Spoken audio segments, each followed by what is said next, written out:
What did that mean to you personally and professionally when you actually ended up on the Oregon Department of Education?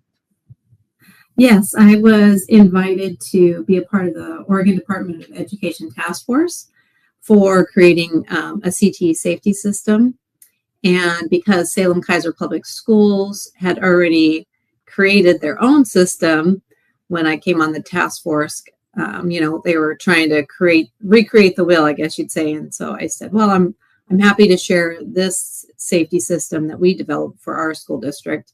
And they were all thrilled. And of course, there was some great continuous improvement. So made some suggestions, and they decided to adopt our CTE safety system. So now Oregon Department of Education has rolled out, their CTE safety system, which is pretty much Salem-Keizer Public Schools, but just labeled with their logo and their information. So, which was a great honor, and I think a testament to the hard work that myself and our risk manager, Michael Majors, did, along with other people in our school districts.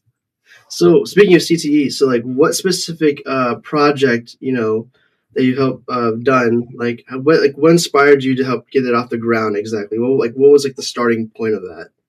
Well, unfortunately, and where you'll hear this in similar to your story, there was an injury involved. So usually that's what, precipitates or is a catalyst for change really with safety.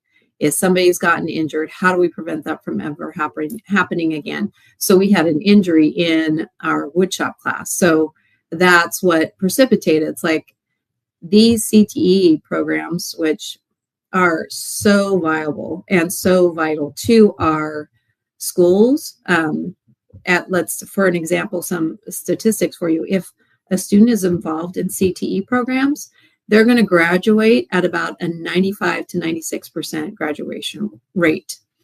If they're not involved in CTE, the average rate is about 83%. So there's a huge benefit for students to be involved in CTE programs. So of course, when you have an injury, you're like, oh, what should we do? Should we close down the program? Or is it, what can we do to make sure it's safe for these students to do and there's no injuries? And so that's why we created the CTE safety system, because we want to make sure our programs were here for a long time and ensure that nobody was injured.